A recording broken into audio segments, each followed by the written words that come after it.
1 घंटा मेरा, आधा।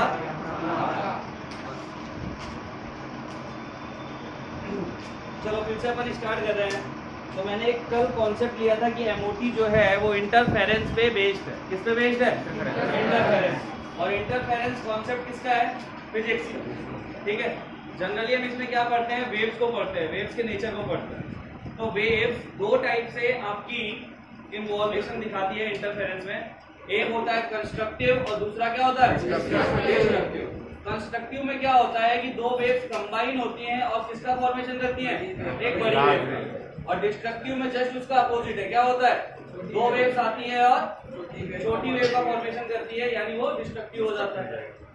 तो आज थोड़ा सा तरीका अपन चेंज करके देखेंगे इसको, है वही। चलिए, तो अपन एक वेव लेते हैं पहले। अब एक कंप्लीट वेव क्या होती है?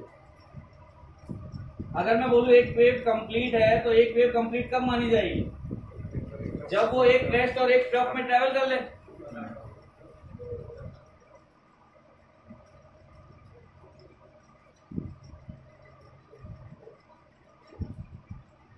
जब वेव का ये वाला हिस्सा क्या कहलाता है? इसको हम क्या बोलते हैं? ये होता है एम्पलीट्यूड, जिसको हम किससे इंडिकेट करते हैं? साइन से। और ये वाला पार्ट क्या होता है वेव का? अपर साइड क्रेस्ट होता है, और ये ट्रफ। ठीक है। अब ये कोई वेव है। अगर मुझे इसी फेज में किसी वेव को लेना है तो मैं उसे नीचे ले लेता हूं। ये दूसरी वेव है। तो क्या इनका फेज सेम लग रहा है तुम्हें? याद समझ रहा है? ये होता है फेज। ठीक है। यानी ये वेव भी इसी फॉर्मेशन में आ रही है, तो इसका भी फॉर्मेशन कैसा है? ऐसा ही है। अब इन दोनों वेव को अगर अपन कंबाइन करेंगे तो इससे फॉर्म होगी एक बड़ी वेव। क्या फॉर्म होगी? एक बड़ी वेव। यानी जब भी वेव सेम फेज हम कैसे देखते हैं? सेम फेज देखते हैं कि क्रस्ट और ट्रफ कैसा है वेव। तो इसमें पहले क्या आया? क्रेस्ट, फिर क्या आ रहा है? ट्रफ। दूसरी वेव जो हमने ली उसमें भी क्या हो रहा है? पहले क्या आ रहा है? क्रेस्ट, और बाद में क्या आ रहा है? ट्रफ। तो इसका फेज हम कैसा बोलेंगे कि ये सेम फेज है। इसको कंबाइन किया, किसका फॉर्मेशन हुआ? बड़ी वेव। इसका एम्पलीट्यूड मैं मान लेता हूँ ये वेव ए है, तो इसका एम्पलीट्यूड कितना हुआ? तो ये कितना हो जाएगा? साइन की। बट हमने प्रोबेबिलिटी पढ़ी है, श्रोडिंगर ने प्रोबेबिलिटी बताई है। और श्रोडिंगर ने प्रोबेबिलिटी कैसे बताई है? Sine square. किस फॉर्म में बताई है? तो इस वेव की प्रोबेबिलिटी कितनी है? और इसकी कितनी है? बट अगर ये दोनों कंबाइन हो गए, देखो कंबाइन कैसे हुई? ये क्रेस्ट और ये क्रेस्ट मिलके बड़ा क्रेस्ट फॉर्म कर रहा है, और ये ट्रफ मिलके बड़ा ट्रफ फॉर्म कर रहा है। तो ये जो एम्पलीट्यूड है ये कितना है? और मुझे अगर इसकी प्रोबेबिलिटी चाहिए तो कितनी हो जाएगी? साइन ए प्लस साइन बी का होल स्क्वायर। अब देखो, अगर वेव का कॉम्बिनेशन हुआ है, दोनों वेव को हमने कंबाइन किया है, तो यहाँ पे प्रोबेबिलिटी टोटल आनी चाहिए थी साइन स्क्वायर ए प्लस साइन स्क्वायर बी। कितनी आनी चाहिए थी? यही आनी चाहिए थी। बट यहाँ से हम क्या पा रहे हैं कि हमारा जब हम a प्लस बी का होल स्क्वायर, ये फॉर्मूला सबको पता है, a square plus B square plus. तो यहाँ पे देखो, जब हमने कंस्ट्रक्टिव वेव देखा, कंस्ट्रक्टिव इंटरफेरेंस देखा, तो हमारे पास प्रोबेबिलिटी बढ़ी कि नहीं बढ़ी इलेक्ट्रॉन को पाने की? कितनी वैल्यू के साथ बढ़ी? 2 साइन ए साइन बी। यानी जब भी दो एटॉमिक ऑर्बिटल सेम फेज में आके कंबाइन होंगे या ओवरलैप करेंगे, तो उनसे इलेक्ट्रॉन डेंसिटी क्या होगी? इंक्रीज होगी। समझ में आया? अभी तुझे फेज का मतलब समझ में आया? फेज कैसी है? ठीक है। तो ये था अपना पहला वाला कॉन्सेप्ट, यानी कंस्ट्रक्टिव इंटरफेरेंस। अब हम चलते हैं दूसरी तरफ। तो ये चीजें कितने लोगों को समझ में आएगी? इससे ये वेव का फॉर्मेशन कैसे हुआ? ये क्रेस्ट और ये क्रेस्ट आके मिले, तो यहाँ पे किसका फॉर्मेशन हुआ? एक बड़े क्रेस्ट का। वैसे ही एक ट्रफ और ये ट्रफ मिलेंगे तो किसका फॉर्मेशन होगा? बड़े ट्रफ। लेकिन इलेक्ट्रॉन डेंसिटी में तो कोई चेंज नहीं आना चाहिए था। इलेक्ट्रॉन डेंसिटी हमको इतनी मिलनी चाहिए थी, बट मिल कितनी रही है? तो 2 साइन ए साइन बी से हमें इंक्रीज होती हुई दिखाई देती। ठीक है। तो ये कौन सा इंटरफेरेंस था हमारा? कंस्ट्रक्टिव। अब हम चलते हैं डिस्ट्रक्टिव की तरफ। अब देखो, मुझे अगर इसका फेज चेंज करना है तो मैं कैसे करूंगा? पहले क्या है? फिर क्या है? अगर मुझे इसके अपोजिट में कोई वेव लेनी है तो मैं क्या करूंगा? अब देखो, इन दोनों में फेज चेंज दिख रहा है। दिख रहा है सबको? क्या मैं इस वेव को और इस वेव को सेम बोल सकता हूँ? नहीं बोल सकते ना। ये वेव अलग है, ये अलग। अब इन दोनों का, अगर इन दोनों का अपन एडिशन करते हैं तो ये एम्पलीट्यूड कितना होगा? साइन भी। अब देखो, मुझे तो एडिशन ही करना है इन दोनों वेव का। मुझे तो ये देखना है दोनों वेव मिलके क्या करने वाली है। तो अगर मैं इसको देखूं तो इसकी प्रोबेबिलिटी कितनी हो जाएगी? साइन स्क्वायर भी। अगेन हमारे पास वैल्यू यही आनी चाहिए थी, लेकिन जब मैंने इसे देखा, और यहाँ पे वेव का डायग्राम भी चेंज करना पड़ेगा, क्योंकि इस केस में क्या होगा, जब दोनों वेव अपोजिट डायरेक्शन में आएगी, अपोजिट फेज में आएगी, तो फॉर्मेशन किसका होगा? छोटी वेव का होगा, छोटी वेव का। तो हमारे पास प्रोबेबिलिटी इतनी तो आनी चाहिए थी हर केस में, लेकिन अब हम चेक करेंगे क्या होगा। तो जब देखो ये और ये वेव आपस में टकराई, अब इसे यहीं से थोड़ा फील करने की कोशिश करो। ये क्रस्ट है, ये ट्रफ। क्रस्ट और ट्रफ मिलके बड़ा क्रस्ट फॉर्म कर सकते हैं, बड़ा ट्रफ फॉर्म कर सकते हैं क्या? नहीं कर सकते। ये ट्रफ है, ये क्रस्ट है। यहां से तुम्हें साफ साफ दिख रहा होगा, अगर ये टकराएंगे तो साइज छोटा ही होने वाला है। इसका भी होगा और इसका भी होगा ना। तो यहाँ पे हमारे पास क्या होगा? साइन ए माइनस साइन बी, यानी प्रोबेबिलिटी हमारी क्या हो जाएगी? साइन ए माइनस साइन बी का होल स्क्वायर। उसको अगर अपन एक्सपांड करेंगे तो क्या होगा? अब हमारे पास इलेक्ट्रॉन को पाने की प्रोबेबिलिटी इस वैल्यू के साथ क्या कर रही है? डिक्रीज कर रही है। तो ये चीज हमने वेव के फॉर्म में देखा, वेव ऐसा कर दिया। हमें पता है कि इलेक्ट्रॉन के पास दोनों नेचर है, पार्टिकल नेचर भी है और वेव नेचर भी है। डी ब्रॉगली ने पहले ही बता दिया। डी ब्रॉगली ने अपना कॉन्सेप्ट दिया था डुअल नेचर ऑफ मैटर। उसने यही एक्सप्लेन किया था कि electron can move as particle as well as wave, यानी इलेक्ट्रॉन पार्टिकल की तरह तो मूव करता है, लेकिन वेव की तरह भी मूव कर सकता है। इस चीज पे स्टडी की गई। स्टडी करने के बाद श्रोडिंगर ने वेव इक्वेशन बनाई ना। बहुत सारे ऑर्बिटल्स की वेव इक्वेशन उसने दे दी, अपन ने पढ़ा है उसको, डायग्राम बना के दिया उसने। बट उसको इजीली कैलकुलेट करना बहुत डिफिकल्ट है, इसीलिए उसको कैलकुलेट करने के लिए किसकी जरूरत पड़ी? कंप्यूटर वगैरह को। यानी उसके लिए उसके लिए कुछ प्रॉपर वे में वेव फंक्शंस बनाएगा। वेव फंक्शन हम यहाँ पे नहीं बना सकते।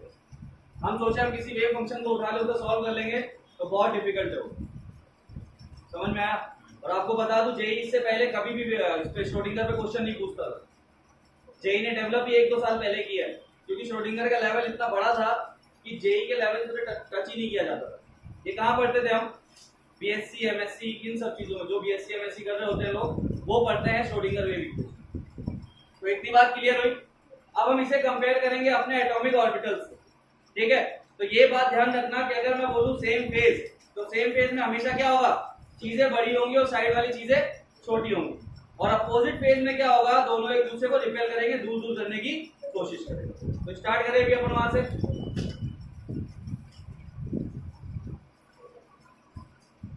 जिनमें अभी दिक्कत है तुझे, अब समझ में आ रहा है? इस वे में तो समझ में आ रहा होगा ना, ऊपर नीचे बनाया तो हमें बस यही देखना है। हमें यहाँ से क्या प्रूफ होता है? हमें यहाँ से सिर्फ इतना प्रूफ होता है कि सेम फेज में अगर एटॉमिक ऑर्बिटल्स कंबाइन होंगे तो इलेक्ट्रॉन डेंसिटी या इलेक्ट्रॉन प्रोबेबिलिटी इंक्रीज होगी, और अपोजिट फेज में होंगे तो डिक्रीज होगी। ठीक है, पहले मैं लेता हूं। सबसे पहले हमने क्या बोला था कि अगर दो एटॉमिक ऑर्बिटल्स कंबाइन होंगे तो कितने एमओ फॉर्म होंगे? 2 एमओ फॉर्म होंगे। एक को क्या नाम दिया था मैंने? बॉन्डिंग। और एक को ये बनेगा बॉन्डिंग, और दूसरा क्या बनेगा? Anti bonding.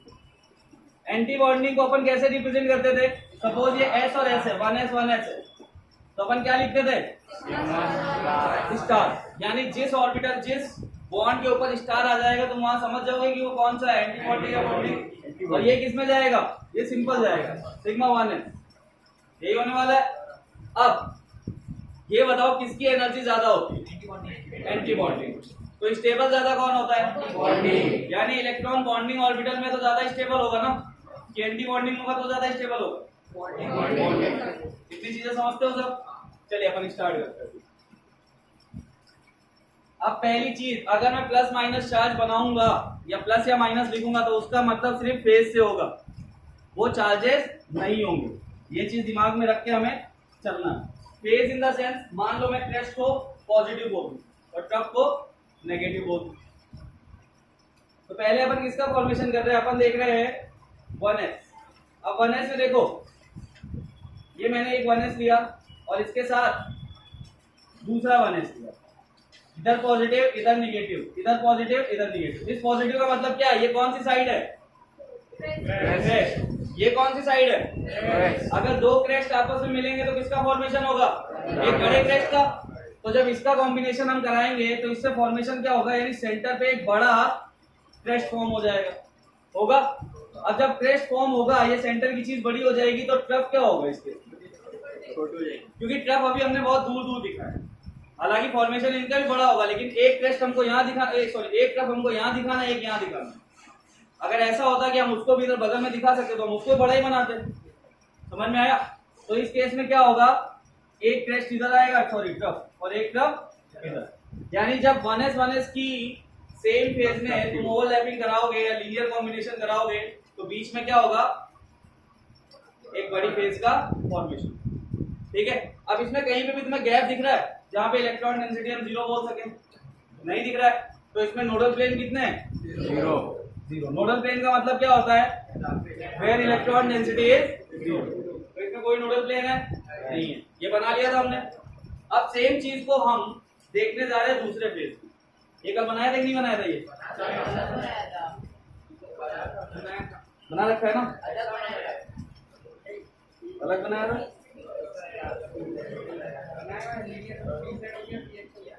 ऐसा बनाया,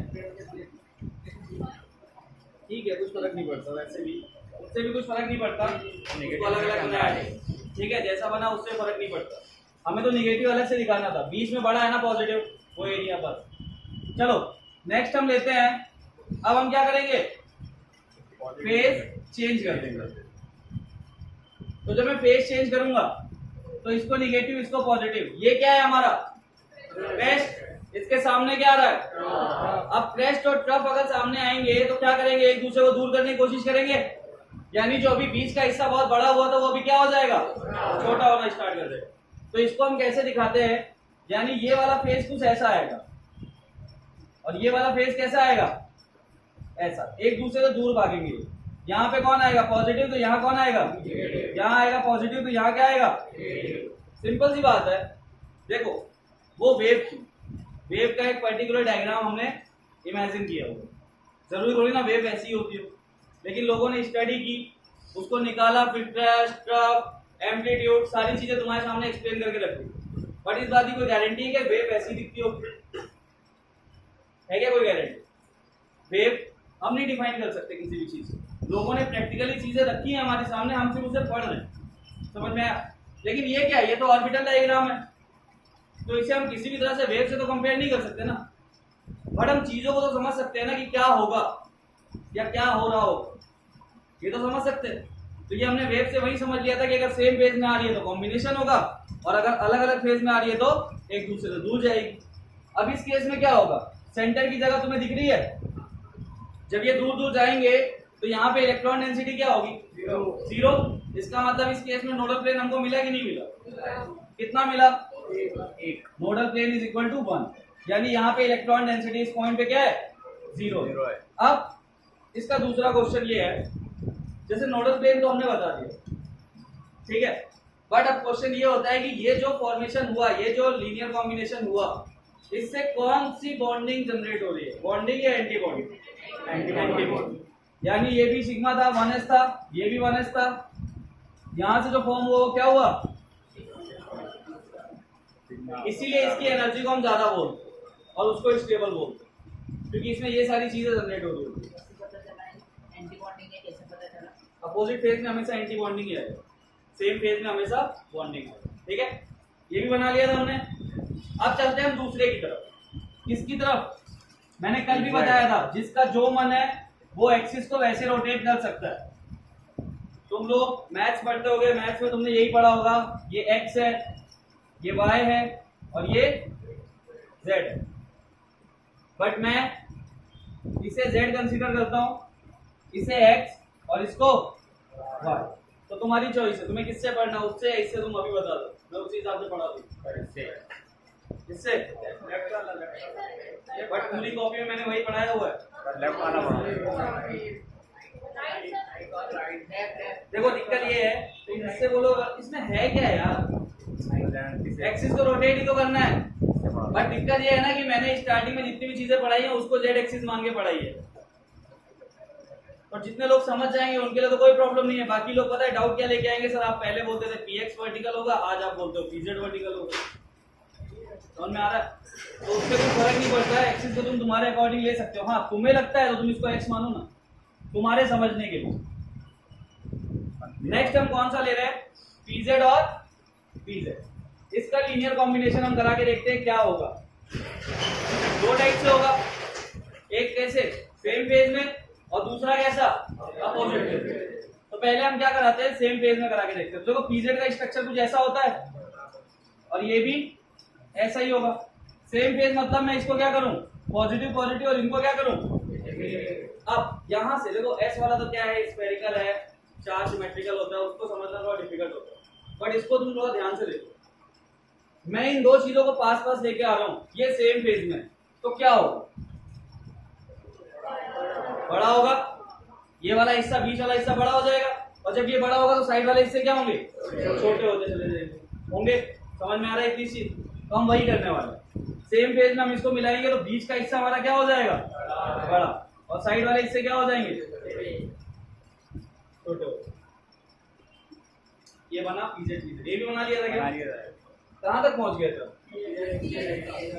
ओके, अब हम नेक्स्ट कौन सा ले रहे हैं, पीएक्स और पीएक्स। अब देखो इसका निगेटिव वाला दिखा दिया था क्या, अपोजिट फेज वाला, पीजेड का नहीं दिखाया था, दिखाए थे। चलो कोई बात नहीं, फिर से बता देता हूँ, बता ही रहा हूँ तो। अगेन हम पीजेड और पीजेड ही ले रहे हैं, बट हम फेज क्या करेंगे, अपोजिट कर देंगे। ये पॉजिटिव तो ये, अब देखो अब ये दोनों एक दूसरे को रिपेल करेगी, तो ये वाला साइज छोटा होगा और साइड वाले साइज क्या होंगे, बड़े होते चले जाएंगे। इसे थोड़ा कैसे समझो कि जब सेम फेज में था तो हमने कंबाइन कर दिया, बना के एक बड़ा ऑर्बिटल दिखा दिया, लेकिन अपोजिट फेज में तो हम इनको एक दूसरे से दूर करने की कोशिश करेंगे। तो जब दूर करोगे तो ये वाला हिस्सा क्या होगा, बड़ा होगा, नेगेटिव, और ये वाला हिस्सा क्या होगा, छोटा। सेम एज यहाँ क्या होगा, और पीछे वाला हिस्सा क्या होगा, पॉजिटिव। अब इस केस में तुम्हें क्या दिख रहा है, यही चीज तो हमने देखी थी कि कंस्ट्रक्टिव में इलेक्ट्रॉन डेंसिटी बढ़ रही थी और डिस्ट्रक्टिव में इलेक्ट्रॉन डेंसिटी कम हो रही थी। वो यहीं से एक्सप्लेन होता है, जब एक कोई चीज एक दूसरे को रिपेल करेंगी तो उनके बीच में गैप तो रहेगा, और कोई चीज अट्रैक्ट कर रही होगी तो आगे चिपक जाएगी सीधा सीधा, वहां कोई गैप होगा क्या, नहीं होगा। तो इस केस में भी नोडल प्लेन कितने मिलते हैं, 1। बनाया इसको, बना रखा है। चलो नेक्स्ट पे चलते हैं हम। पीजेड पीजेड ही तो था,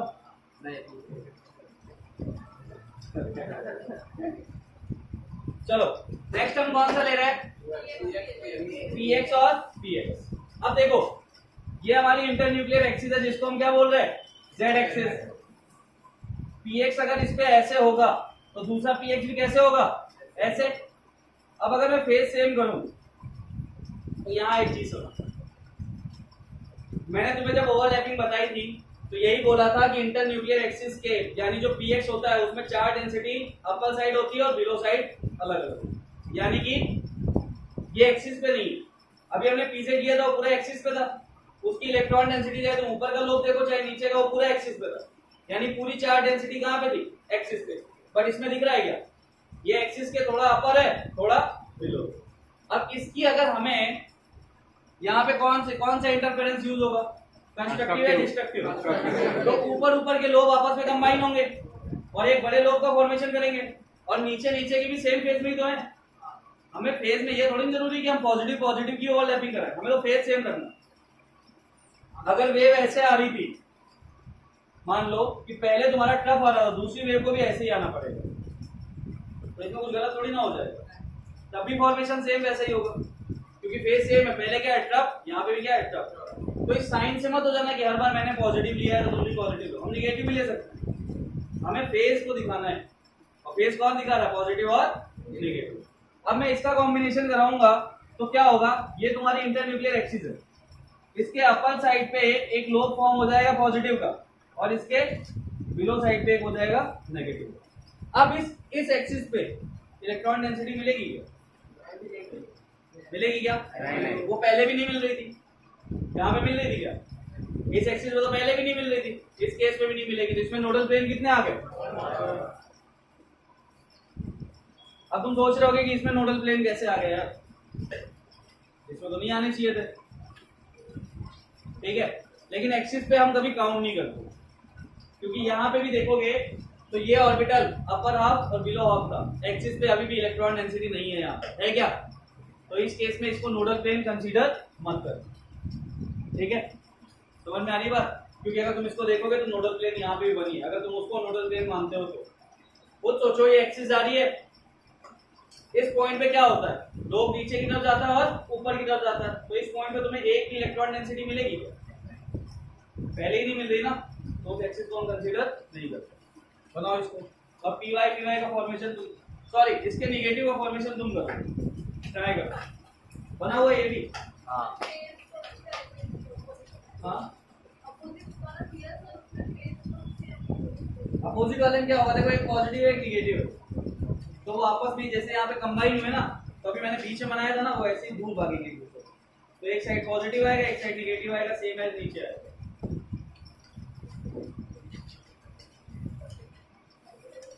बनाओ उसको, नहीं बनेगा तो मैं समझाऊंगा उसको भी।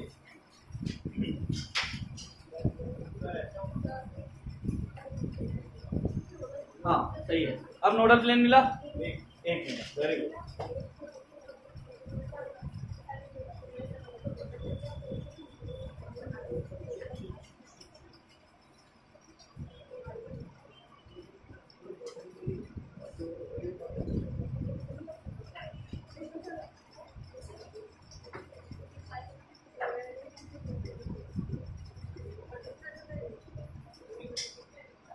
छोटू बनाया, बन गया, वैसे ऐसे क्यों करता?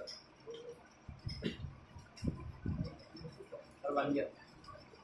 इसका बन गया, दोनों ऑर्डर पे नहीं है ना, ठीक है। तो हम उसको तो लेते नहीं है, नोडल प्लेन एक ही आएगा। मैंने क्या बोला, एक्सिस को हम नहीं लेते, ये एक्सिस है ना, इसको नहीं लेंगे, नहीं लिया उसको हटा दिया ना, मान लो। यही तो समझा रहा था थोड़ी देर पहले कि नोडल प्लेन नहीं मानते। सर इसका स्ट्रक्चर ऐसा नहीं बनेगा ना, सर स्ट्रक्चर है सर ऐसा बनाए। सुन सर, ये चार है, ये पॉजिटिव है निगेटिव है, ये पॉजिटिव है निगेटिव है। अब जब ये ऊपर मिलना चाहेंगे तो एक दूसरे को दूर भगाएंगे कि नहीं भगाएंगे? एक लोब इधर निकलेगा एक लोब इधर निकल जाएगा, सेम ऐसे एक लोब इधर निकल जाएगा एक उधर निकल जाएगा, स्ट्रेट लाइन पे नोडल प्लेन मिल जाएगा। थोड़ा दूर ये सोचना कि पास कब लाना और दूर कब करना है, बात खत्म। सर ये पॉजिटिव बड़ा ऐसा नहीं बना सकते, नहीं वैसा नहीं, क्योंकि पी का लोब है ना, तो लोब के हिसाब से डायग्राम है ये, तो तुम कैसे ही बनाओ, तुम्हें समझना है, समझे क्या? तुम्हें सिर्फ समझना है, तुम जैसे बनाना चाहते हो बना, बस तुम्हें ये समझ में आना चाहिए कि वहाँ पे हुआ क्या।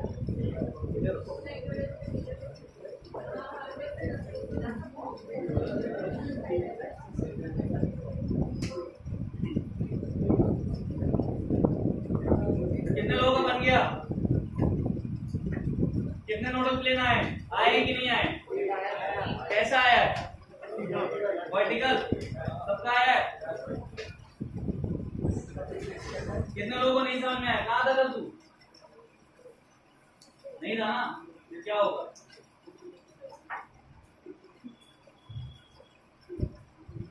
वैसे वैसे मैं स्टार्ट से ही पढ़ा रहा हूँ, ये चीजें समझ में आ रही जो बता रहा हूँ थोड़ा बहुत, इसीलिए बोला है कि एक की क्लास भी बहुत भारी पड़ने वाली है, एक दिन भी गायब मत कर। हाँ थी, हाँ तुम्हें से पूछ रहा मैं, गार्गी है ना, हाँ थी कर, तबियत खराब थी। ये कौन सी तबियत होती है जो एक दिन खराब होती है अगले दिन सही हो जाती है? मेरे को पता होगा, एक तो छुट्टी ऐसे ही मार लिया करूँ मैं। चलो पी वाई कौन बना लेगा? बनाओ पी वाई सेम होंगे, बस थोड़ा सा क्या होगा, टिल्ट हो जाएगा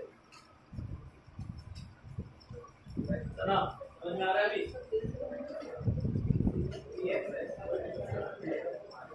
पीवाई थोड़ा सा वैसे होता है, नहीं पीवाई होता है। फिर एक्स स्टेट हुआ ना भाई, कैसे ऐसा ही है ना तो भाई। कर क्या रहा है इनमें? इसको नहीं मानते ना हम भाई, इसको एक्स मानते हैं ना। अब तेरी चॉइस है, तो इसको वाई माने तो वाई मान ले, उसको एक्स मान ले। मैं इसको एक्स मानता हूँ। वही चीज तो अभी थोड़ी देर पहले बोला था, रहता है पर एक्सिस मैंने क्यों किया हुआ है पता है क्या? देखो मैं तुम्हें एक रीजन बता देता हूँ कि मैं उसको जेड एक्सिस क्यों लेता। क्योंकि जेई जनरली जब भी सिग्मा बॉन्ड का फॉर्मेशन करवाता है ना, तो उसको पीजेड बोलते हैं, और तुम पीजेड में कंफ्यूज होके चले जाओगे पाई बॉन्ड पे। समझ में आया? तो जेई के अकॉर्डिंग मैंने उसे चेंज किया हुआ है, बाकी एक्सिस तो वही है, एक्स वाई और जेड, कभी चेंज नहीं हो सकती। बड़े तुम्हारे लिए है, क्योंकि जब जेई तुम्हारे सामने पीजेड पीजेड का कॉम्बिनेशन बोलेगा तो तुम बोलोगे पाई बॉन्ड बनेगा।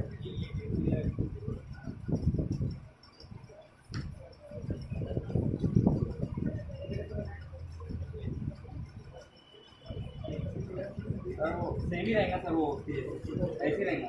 हाँ थोड़ा सा टिल्ट हो जाएगा।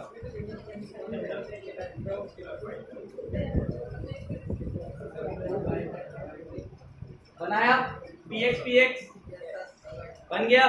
नोडल प्लेन मिलेगा उसमें, एक्सिस ही मिल रही होगी वो z एक्सिस, तो वो नोडल प्लेन कंसीडर करते क्या अपन? नहीं करते। चलो पीवाई है नहीं। हाँ पी सॉरी। अब पी वाई का अपोजिट फेज वाला बना के दिखाओ, यानी एक पॉजिटिव एक निगेटिव, एक पॉजिटिव एक निगेटिव, तो उसमें नोडल प्लेन मिलेगा क्या? एक मिलेगा। अगेन कौन सा? वर्टिकली, यानी वर्टिकली इलेक्ट्रॉन डेंसिटी क्या होगी? 0 होगी। तो नोडल प्लेन निकलना आ गया। क्लियर हो यहाँ से? अब एक चीज याद रखना, एमओटी का भी केस सेम है, इसमें भी ऐसी ओवरलैपिंग कभी नहीं हो पाएगी। लाइक मैंने यहाँ पे स्फेरिकल ले लिया और स्फेरिकल की मैं ओवरलैपिंग करा रहा हूँ किसके साथ? px के साथ। तो ये ओवरलैपिंग में मैंने बताया था, ये ओवरलैपिंग कैसी होती है? 0 ओवरलैप। लोग का प्रॉपर्ली उस टाइम भी यही चीज अगर तुम समझ जाते तो मैं समझ में आ जाता। देखो अगर मैं इसको निगेटिव मानूं, इसको पॉजिटिव मानूं, तो ये तो स्फेरिकल है ना स्फेरिकल। और स्फेरिकल में कोई भी चीज मतलब क्या तुम बता सकते हो कि इधर ज्यादा होगी इधर कम होगी? सिमेट्रिकली होगा पूरा। अब देखो अगर मैं इस साइड को पॉजिटिव मानूं और इसको निगेटिव मानूं, तो पॉजिटिव से पॉजिटिव ओवरलैप भी कर रहा है, यानी यहाँ पे कंस्ट्रक्टिव भी हो रहा है और यहाँ पे डिस्ट्रक्टिव भी हो रहा है कि नहीं हो रहा है? दैट्स व्हाई इसे हम 0 ओवरलैप में कंसीडर करते हैं, ऐसी ओवरलैपिंग नहीं होती। दूसरी कौन सी थी? px और py। इसकी कराओगे तो एक लोब तो ओवरलैप कर लेगा, पर दूसरा लोब क्या जाएगा? दूर जाएगा। तो ये भी कैसा है? 0 ओवरलैप। तीसरी कौन सी है? pz और px या py। ये pz है, अगर मैं px के साथ करवाऊं तब भी सेम चीज होगा, दोनों लोग ओवरलैप करेंगे, और py के साथ कराऊंगा तब भी। तो ये तीनों किस में आते हैं? 0 ओवरलैप। तो एमओटी में कभी ऐसी ओवरलैपिंग मत करा। 0 ओवरलैप मतलब हो ही नहीं सकते ओवरलैपिंग। एक पॉजिटिव होती है, एक निगेटिव होती है, एक 0 होती है। बॉन्ड का फॉर्मेशन पॉजिटिव ओवरलैप करता है। हो गया? सबका हो गया? तो हमें नोडल प्लेन मिलना स्टार्ट हो गया ना। अब देखो एक बॉन्डिंग के बारे में बताता हूँ। एक मैंने बताया तुम्हें सिग्मा, एक बताया पाई, एक और होती है डेल्टा बॉन्ड। वो क्या होती है बता देता क्या होती है? डेल्टा बॉन्डिंग का फॉर्म होता है, देखो डेल्टा बॉन्ड, इसको सिर्फ कॉपी के साइड में बना लेना, ज्यादा डिटेल में जाने की जरूरत नहीं है, हमारे सिलेबस का पार्ट नहीं है। जैसे मैं बनाऊं डी ऑर्बिटल, डी ऑर्बिटल ऐसा होता है, मैं इधर भी बनाऊं, ये बना दिया मैंने डी ऑर्बिटल का, ठीक है। तो अब देखो चाहे ये डी डी पास में आते, इनसे फॉर्मेशन पाई बॉन्ड का होता, क्योंकि ये लोग इससे मिक्स होता और ये लोग इससे मिक्स होता, बाकी दो लोग का कोई लेना देना नहीं था। बट डेल्टा बॉन्डिंग में क्या होता है? डेल्टा बॉन्डिंग में चारों लोग आपस में मिक्स होते हैं, ये इसके साथ ओवरलैप करता है और ये इसके साथ। इससे जिस टाइप की बॉन्डिंग फॉर्म होती है उसे हम डेल्टा बॉन्डिंग बोलते हैं। यानी जब चारों लोग आपस में ओवरलैप कर जाएं तो वहां से किस बॉन्ड का फॉर्म होता है? फॉर्मेशन होता है। तो इसको कॉपी के टॉप पे कहीं बना लो, ये हमारे सिलेबस का पार्ट नहीं है, बट डेल्टा बॉन्डिंग हमें पता होना चाहिए कि एक्चुअल में डेल्टा बॉन्डिंग है। चारों लोग, हाँ ऊपर नीचे दोनों साइड। यानी ये कैसे होगा, देख लो, फील करो थोड़ा सा। मैं इसको निकालूं, ये मैंने निकाल लिया, दिख रहा है सबको, और ये उठा के रख दो। देखो केमिस्ट्री में ऐसी चीजें इमेजिन करनी पड़ेगी। एक बार मुझसे किसी ने स्ट्रक्चरल रिप्रेजेंटेशन पे डाउट पूछा था, कौन था वो, जिसमें आइसोमेरिज्म था। किसी का सरनेम डोंगरे है क्या? अरे नाम भी तो उसमें, शील डोंगरे। कौन है, लड़का है कि लड़की है? लड़की है। तो जब आइसोमेरिज्म अपन पढ़ेंगे ना, तब ये बात याद रखना कि क्या बोल रहा था मैं, हाँ, इमेजिनेशन हमको बहुत स्ट्रांग रखनी पड़ेगी। वैसे इमेजिनेशन में तुम एक नंबर हो, बैठे बैठे कहीं पहुंच जाते हो। समझ में आया? तो संजोश पहुंचता है कि नहीं पहुंचता है? ज्यादा वो देख के ही लगा था पहले दिन उसको।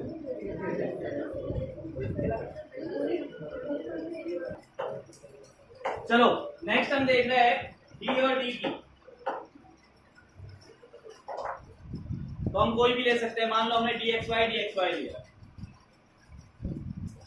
इन सबके स्ट्रक्चर बना के दे चुका हूं मैं तुम्हें, बना चुके हैं ना अपन। अभी हमने हाइब्रिडाइजेशन देखा था, तो वहां पे कुछ पॉइंट हमें लिखने हैं। जैसे हमने देखा था sp3d, तो इसमें कौन सा डी इन्वॉल्व है, क्वेश्चन पूछा जाता है। sp3d2 में कौन से 2 डी इन्वॉल्व है, ये पूछा जाता है। और sp3d3 में कौन से 3 डी इन्वॉल्व है, ये पूछा जाता है। तो इसको हमें वहां पे लिख लेना होगा, ठीक है। शायद उस टाइम मैंने लिखवाया नहीं लिखवाया ना, बता दूंगा, वो छोटी चीज है, याद रखना पड़ेगा। देखो डी एक्स वाई हम लेते हैं, सपोज हमने लिया, और इधर भी हम क्या ले रहे हैं, dx ये ले लिया मैंने, ठीक है। मैं सेम कर लेता हूँ, ये पॉजिटिव है तो ये क्या होगा, निगेटिव, ये पॉजिटिव तो ये क्या होगा, निगेटिव, ये पॉजिटिव, ये पॉजिटिव, ये निगेटिव, ये निगेटिव, ठीक है। क्या ये सेम फेज में है? अब थोड़ा सा इसे हमें फील करना है अगेन, इसमें तुम एक्सपर्ट हो, ठीक है। तो यहाँ पे भी करो, कैसे करना है, पॉजिटिव पॉजिटिव ये पास पास आएंगे, क्या होगा, हमने बनाया तो सही है ना, पॉजिटिव निगेटिव पॉजिटिव, हाँ ठीक। क्या होगा, बड़ा होगा। तो ये साइड वाले लोग जो इसके, वो क्या होंगे, छोटे होंगे। सेम है, अगर ये पॉजिटिव इसके साथ आएगा तो साइड वाला लोग क्या होगा, छोटा होगा। तो इसका कॉम्बिनेशन अगर मैं इंटरन्यूक्लियर एक्सिस पे कर रहा हूं, तो बीच में क्या हो जाएगा, बड़ा, और साइड में क्या जाएगा, छोटा, और इधर की साइड में क्या जाएगा, यही होगा। यानी ये दोनों लोग जो ऊपर दिख रहे हैं ये छोटे हो जाएंगे, और बीच में एक बड़ा पॉजिटिव आ जाएगा। सेम है, नीचे करूं, पॉजिटिव, इधर निगेटिव, और ये डी और डी का हो जाएगा। इस केस में कोई नोडल प्लेन दिख रहा है क्या, नहीं दिख रहा। Nodal plane is equal to 0। और इससे फॉर्मेशन किसका होगा, बॉन्डिंग या एंटी बॉन्डिंग, ठीक है। चलो निगेटिव वाला तुम करके देखो।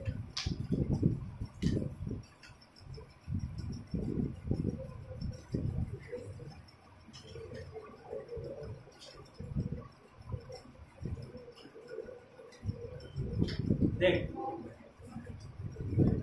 क्या लिखा है इसमें,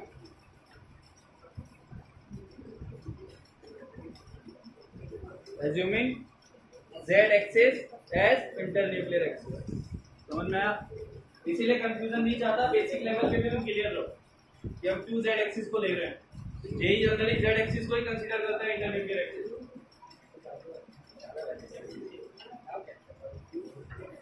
समझ में आ रहा है? देखना वीडियो घर जाके वापस से एक बार पूरा, समझ में आ जाएगा। निगेटिव वाला बनाओ,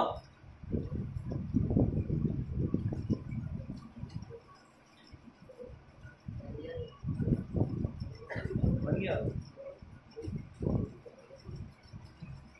तुम्हारा नाम क्या बताया था तुमने, फर्स्ट बेंच, धनश्री। जल्दी बनाओ धनश्री, देखता मैं तुम्हारा। इसका बन गया,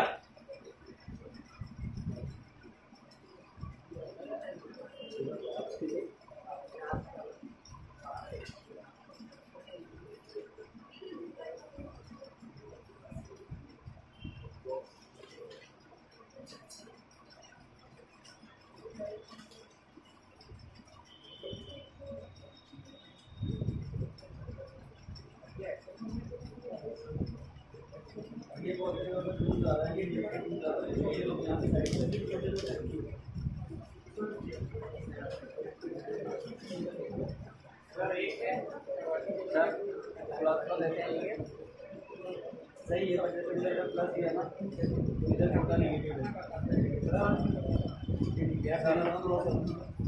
प्लस प्लस नहीं है, प्लस माइनस नहीं, प्लस प्लस नहीं, प्लस माइनस नहीं। नहीं नहीं ये होता है, ये देखना है हमें, लोग तो आमने सामने ये आ रहे हैं ना, फिर ये आ रहे हैं, अगर ये पॉजिटिव है निगेटिव होगा तो ये क्या होगा, पॉजिटिव, और ये निगेटिव होगा। अलग अलग चार गोले क्यों बना दिए, इसमें टच करना थोड़ा सा, जैसे तो देखते हैं कितना नोडल प्लेन दिख रहा है, ये भी दिख रहा है, ये भी दिख रहा है, टच करना था, छोटा जो पास में आ रहा है उसको छोटा बनाना था, दूर वाले को बड़ा बनाना था। चार्ज बराबर चार्ज, ये चार्ज प्लस माइनस हो गया।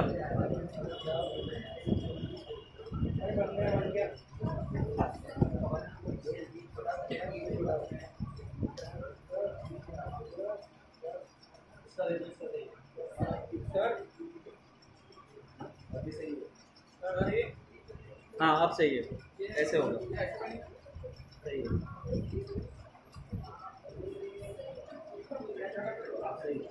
नोडल प्लेन कितना आया, 1 मिला, क्लियर हो अभी,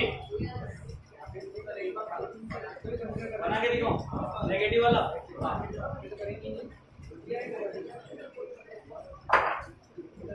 देखो अब नेगेटिव लेना है तो मैं इसको नेगेटिव करूंगा, इसको पॉजिटिव करूंगा, और इसको भी नेगेटिव करूंगा, इसको पॉजिटिव करूंगा, तभी तो अपोजिट फेज में दिख रहे हैं। इधर के दोनों लोग पॉजिटिव है, इधर के दोनों लोग क्या है, नेगेटिव। अब अगर ये दोनों पास पास आएंगे तो क्या करेंगे, रिपेल करेंगे, रिपेल करेंगे तो ये साइज छोटा होगा और जो पीछे वाले लोग है वो क्या होंगे, बड़े होके चले जाएंगे। तो यहाँ पे कैसा होगा कि ये पॉजिटिव बड़ा होगा और इसके पास ये क्या हो जाएगा, छोटा सा नेगेटिव। सेम है, ये पॉजिटिव छोटा सा होगा और ये क्या हो जाएगा, बड़ा, वैसे ही नीचे हो जाएगा। और इस केस में पूरा एक नोडल प्लेन मिल जाएगा।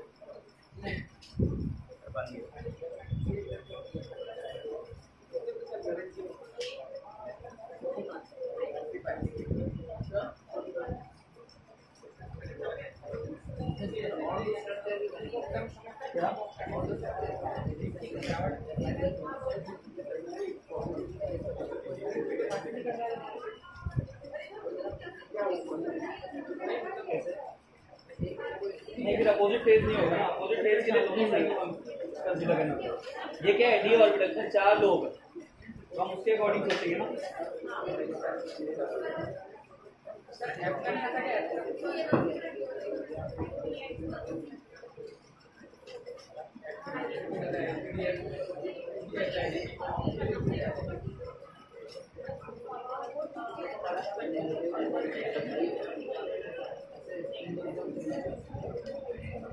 हाँ ये भी हो जाएगा ना, सेम फेज में आगे ना, नीचे वाले सेम फेज में, ऊपर के सेम फेज में, वो भी हो जाएगा। नीचे एक बड़ा, ऊपर एक बड़ा, नीचे एक बड़ा नेगेटिव वाला बन जाएगा, ऊपर एक बड़ा पॉजिटिव वाला बन जाएगा। बात तो सेम ही निकलने वाली है, कंस्ट्रक्टिव हो जाएगा।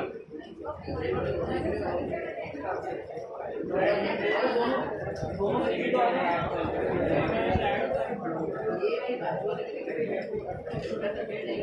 इस स्ट्रक्चर को वैसे कोई नहीं दिख रहा, सामने पॉजिटिव वाला, पीछे दोनों नेगेटिव है। ये पॉजिटिव है, ये लोग पॉजिटिव, नीचे के दोनों नेगेटिव है, ये दोनों नेगेटिव है। रोटेट करना एक्सिस को, यही तो ऑर्बिटल बन के आएगा वो भी, समझा क्या। कॉपी को अगर रोटेट करेगा तो जो चीज वर्टिकल है वो यहाँ हॉरिजॉन्टल है, और जो यहाँ हॉरिजॉन्टल है वो वर्टिकल है। चलिए भाई हो गया क्या, चलो एक क्वेश्चन लिखो। तो कंडीशंस वही है, कंडीशंस में नहीं लिखा रहा कि ओवरलैपिंग की कंडीशन क्या है। पहली, एनर्जी गैप ज्यादा नहीं होना चाहिए।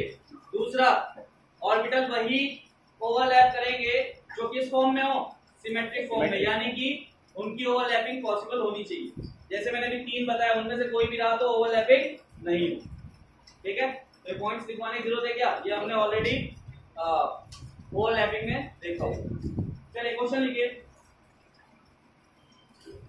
label the molecular orbitals formed by the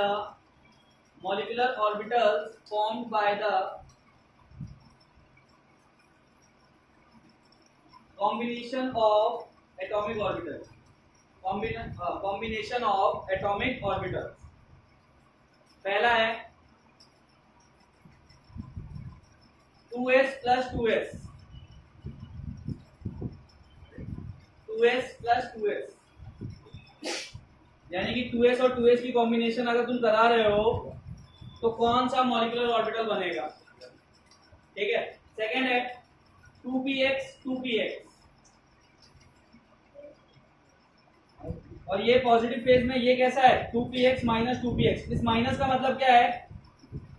minus का मतलब डिस्ट्रक्टिव, इसका मतलब कंस्ट्रक्टिव। तुम्हें सिर्फ एमओ बताना है कौन सा फॉर्म होगा, किसमें बॉन्डिंग है किसमें एंटी बॉन्डिंग है। थर्ड है 2pz plus 2pz, 2pz plus 2pz, minus कर 2pz plus 2pz।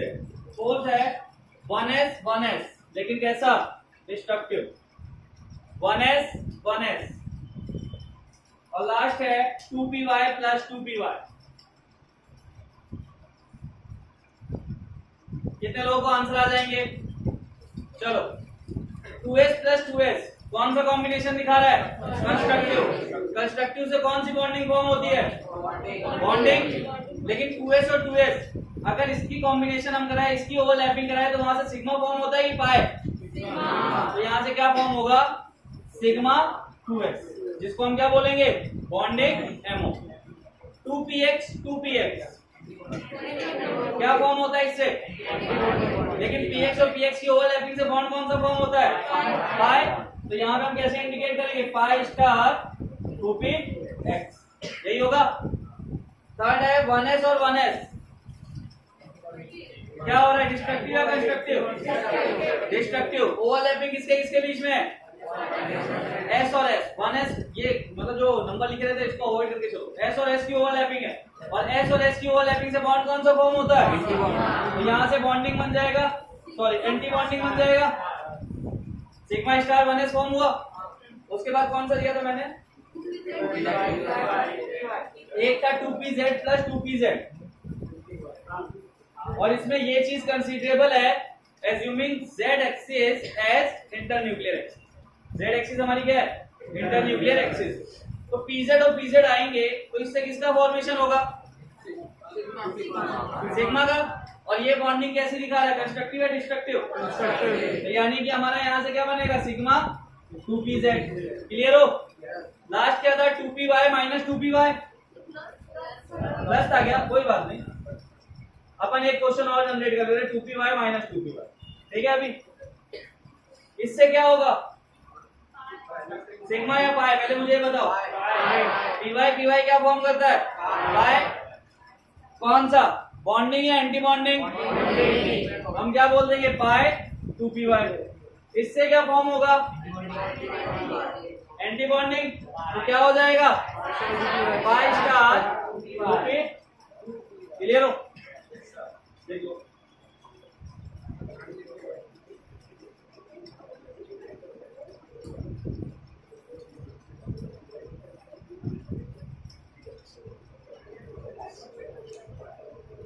Next question लिखो। हाँ बना लो, बना लो।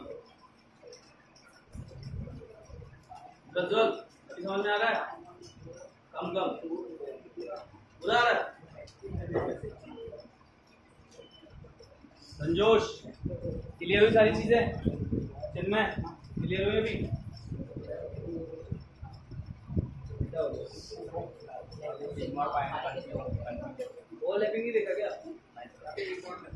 ओवरलैपिंग का लेक्चर देखिए। ठीक है, ओवरलैपिंग से क्लियर हो। ये ऑर्बिटल्स को बता रहा है, यानी सेकंड सेल की बात कर रहा है। देख s और s की ओवरलैपिंग होती है, लेकिन s 1s भी होता है, 2s भी होता है, 3s भी होता है, 4s भी होता है, 5s भी होता है, 6s भी होता है, 7s भी होता है। बट किसी की ओवरलैपिंग तुम ऐसे कराओगे तो वो क्या होगा? सिग्मा ही फॉर्म करेगा ना। तो वो चीज है, नंबर सिर्फ सेकंड सेल को इंडिकेट करता है। फिर एनर्जी बिल्कुल सेम होनी चाहिए, ये भी हमने बोला था, तो वैसा है।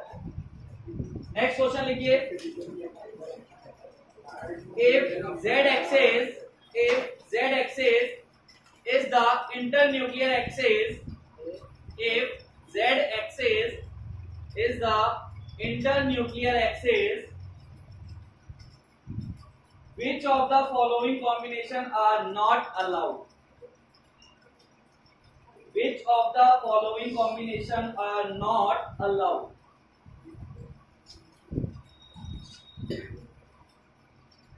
फर्स्ट ऑफ ऑल इस क्वेश्चन का आंसर सबको नहीं देना।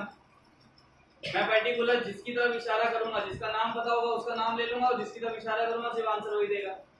क्लियर हो इस चीज के लिए? तो कोई बीच में बोलेगा नहीं, ठीक है। पहला है 2s and 2s, 2s and 2s।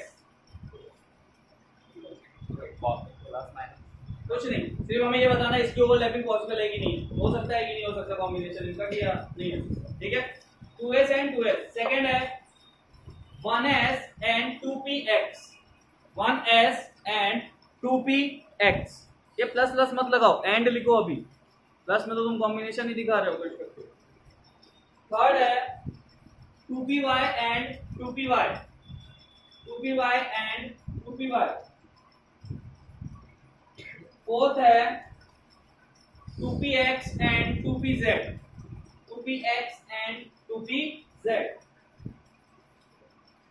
Fifth है 2pz and 2pz, 2pz and 2pz। देख लिया? सिक्स्थ है 2s and 2pz, 2s and 2pz। Seventh है 2px and 2py, 2px and 2py। Eighth है 1s and 4pz। चलो सब बैठ के अपना सॉल्व करो, जिससे पूछूंगा वो आंसर दे देगा। सॉल्व करने की नीड है क्या? ये स्टार्ट करूं मैं पूछना? नीड है? ठीक है, जल्दी करो। फिर आपके पास ये 3 मिनट है, इससे ज्यादा नहीं दे सकता मैं इस क्वेश्चन के लिए। 3 मिनट में 8वां आंसर आपको टिक करना है, कौन सा होगा कौन सा नहीं होगा।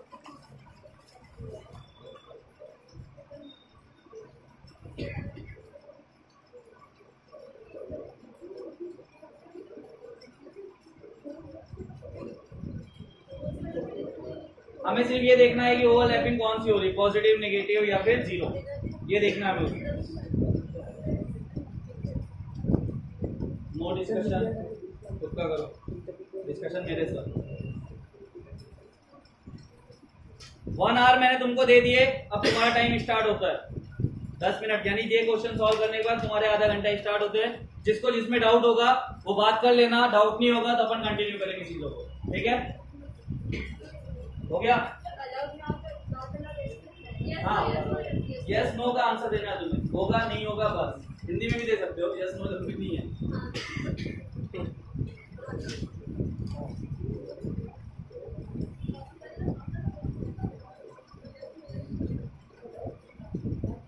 पीछे वालों, बैक बेंचर्स,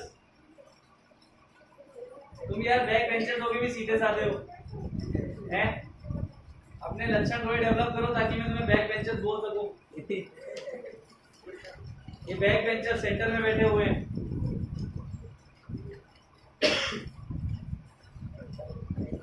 शरीफ लोगों, थोड़ा आगे आने की कोशिश करो, समझे? जितना पीछे रहोगे तो पीछे ही रह जाओगे।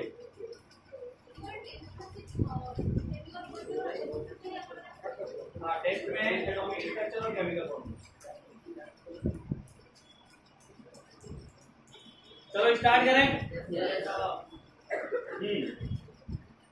पहला आंसर देगा, आऊं क्या तुम्हारे पास या रहने तुम? आऊं?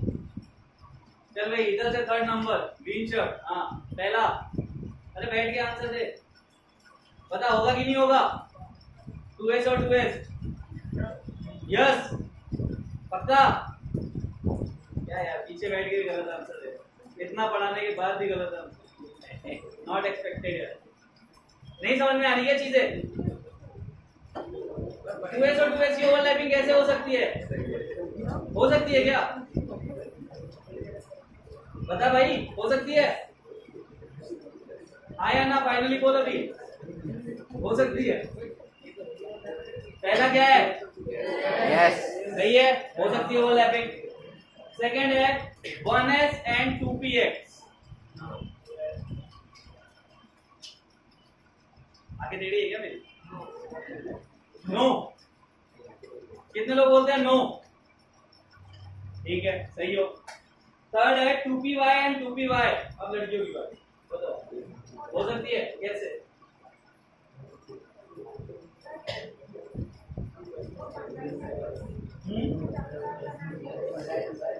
टू पी वाई मतलब कैसा स्ट्रक्चर होता है?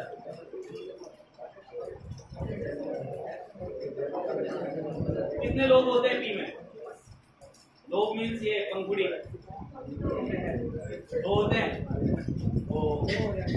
कहाँ होते हैं? एक्सिस पे होते हैं, एक्सिस के वर्टिकल होते हैं, एक्सिस के परपेंडिकुलर होते हैं। कैसे होते हैं? डायगोनल होते हैं। एक्सिस पे हो सकता है। थर्ड वाला कितने लोग यस बोलते हैं?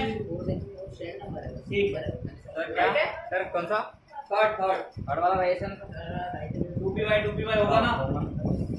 फोर्थ है 2px एंड 2pz। इसको मैं पूछता हूँ किससे?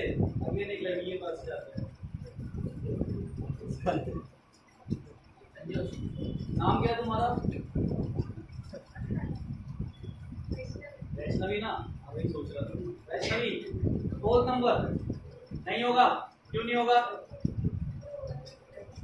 क्योंकि Z होता है इंटर न्यूक्लियर एक्सिस पे और X होता है ऐसा।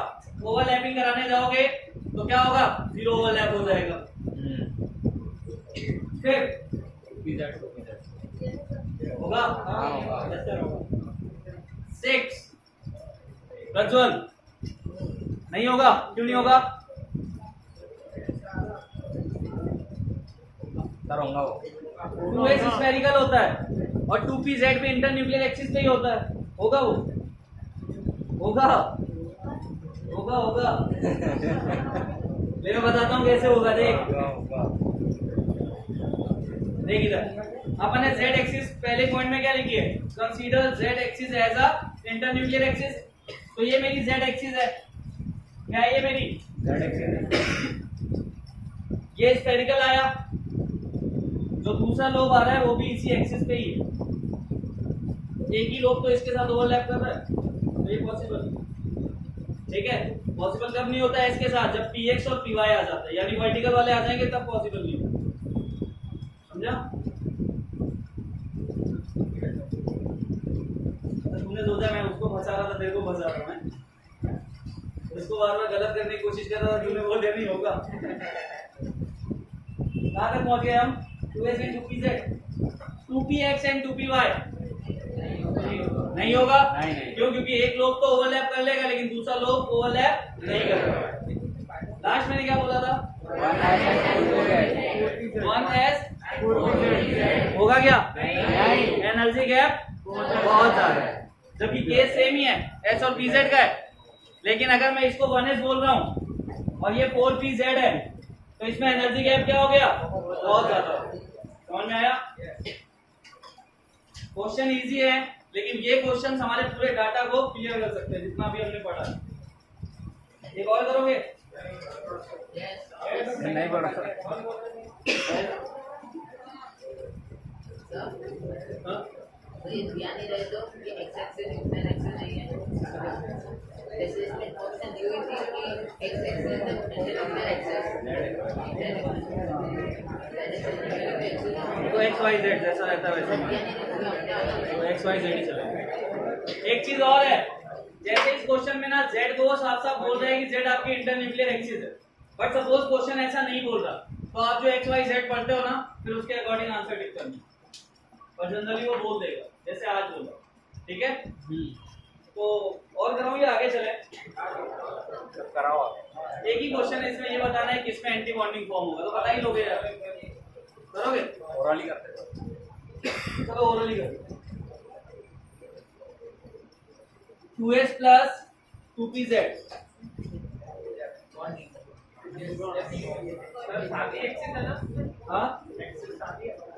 हाँ एक्सिस वही है z वाली।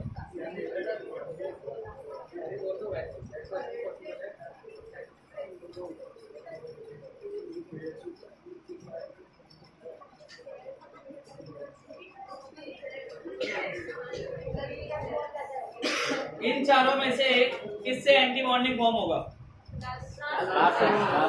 किससे? लास्ट टू से। कर गए गलती, सॉरी एंटी बॉन्डिंग। हाँ एंटी बॉन्डिंग के साथ ये भी बताओ पाई एंटी बॉन्डिंग, पाई स्टार किससे फॉर्म होगा? सेकंड और थर्ड? सिर्फ थर्ड। कितने लोग बोलते हैं सिर्फ थर्ड? और कितने लोग बोलते हैं second and third? Second and third दोनों से पाई स्टार। सेकंड से नहीं होगा संगीत। ये पॉजिटिव चार्ज इंडिकेट करता है किसको? कंस्ट्रक्टिव इंटरफेरेंस को, यानी ये ऐड हो रहा है सेम फेज में। तो यहाँ से पाई बॉन्ड जरूर फॉर्म होगा, लेकिन वो एंटी बॉन्डिंग नहीं होगा, वो बॉन्डिंग होगा। एंटी बॉन्डिंग सिर्फ थर्ड वाला दे रहा है। ये क्यों नहीं दे रहा है? क्योंकि उससे सिग्मा फॉर्म होगा। ठीक है, होगा एंटी बॉन्डिंग ही, लेकिन सिग्मा फॉर्म होगा, पाई नहीं होगा। तो अगर मेरा क्वेश्चन होता है कि इनमें से कौन सी ओवरलैपिंग एंटी बॉन्डिंग दे रही है, तो क्या बोलते हैं? तो मेरा क्वेश्चन होता कौन सा सिग्मा एंटी बॉन्डिंग दे रहा है, तो और क्वेश्चन होता कौन सा पाई एंटी बॉन्डिंग दे रहा है, तो ठीक है। अब हम क्या करते हैं, अब हम चलते हैं अपने कॉन्सेप्ट की तरफ कि हमें इलेक्ट्रॉनिक कॉन्फ़िगरेशन के थ्रू ये देखना है कि कैसे इलेक्ट्रॉन की फीलिंग होती है, कैसे हम बॉन्ड ऑर्डर निकालते हैं, कैसे हम ये बताते हैं कि वो नेचर कैसा कंटेन कर रहा है, डायमैग्नेटिक या पैरामैग्नेटिक।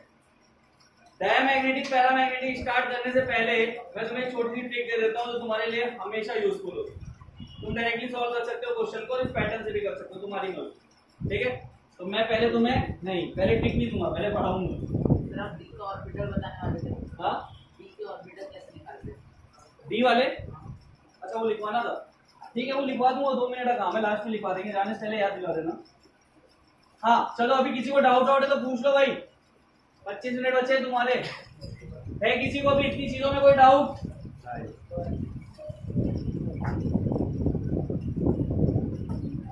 कौन सा? जी वाला?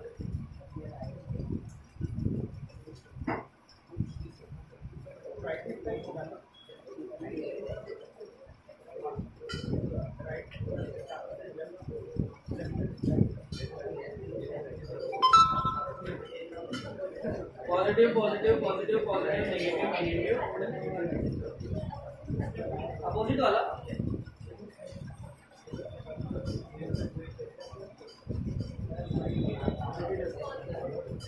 ठीक है, देखो ये है पॉजिटिव और पॉजिटिव है, इसके सामने कौन आ रहा है? नेगेटिव और नेगेटिव। अब इस केस में क्या होगा कि ये दोनों एक दूसरे को रिपेल करेंगे। तो जब रिपेल करना स्टार्ट करेंगे तो ये लोग बड़ा होता जाएगा और ये वाले लोग क्या होते जाएंगे? छोटे। तो हमें क्या करना है, इससे टच करके इन लोग को छोटा करना और उसको बड़ा करते चले जाना है, और इसके बीच में थोड़ा सा गैप रखना। कैसे? जैसे इधर क्या है, कौन सा चार्ज है? पॉजिटिव। इसको मैं छोटा सा बना दूंगा पॉजिटिव, तो इसके बगल वाला क्या होगा? बड़ा हो जाएगा। सेम एज इधर होगा कि नहीं होगा? इधर मैं क्या करूंगा? नेगेटिव, और इधर का लोग क्या हो जाएगा? पॉजिटिव। फिर से ये गैप मिलेगा, सेम चीज नीचे हो जाएगी, इंटरनेट। ठीक है,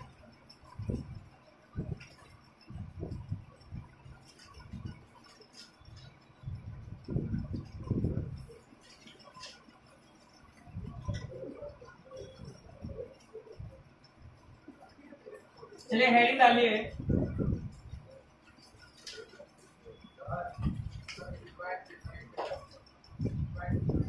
पीवाई में डाउट है? पीवाई कैसा होता है? थोड़ा सा ऐसा होता है, ठीक है।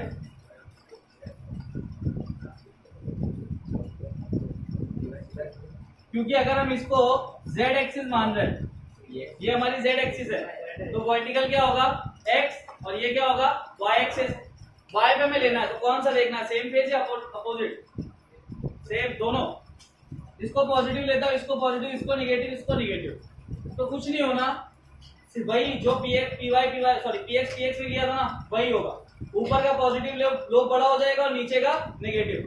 बट वहां पे क्या हो रहा था कि हम सीधा बना रहे थे, ये थोड़ा सा टेढ़ा आएगा, लाइक ऐसे।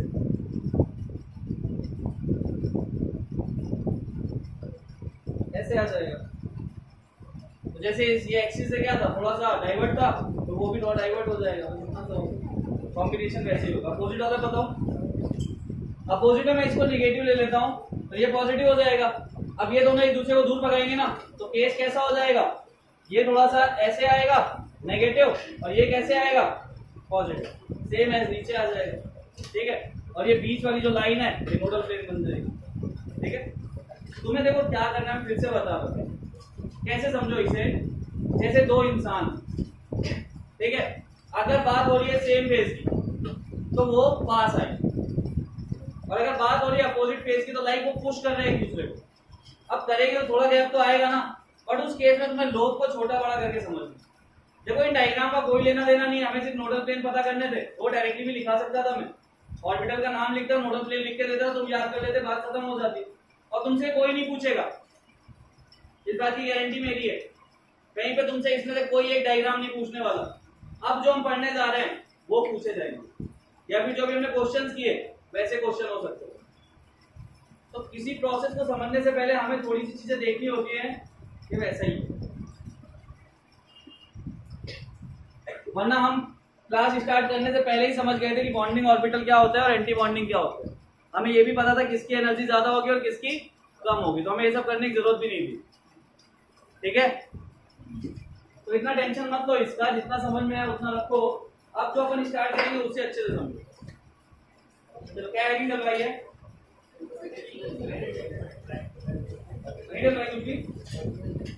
देखो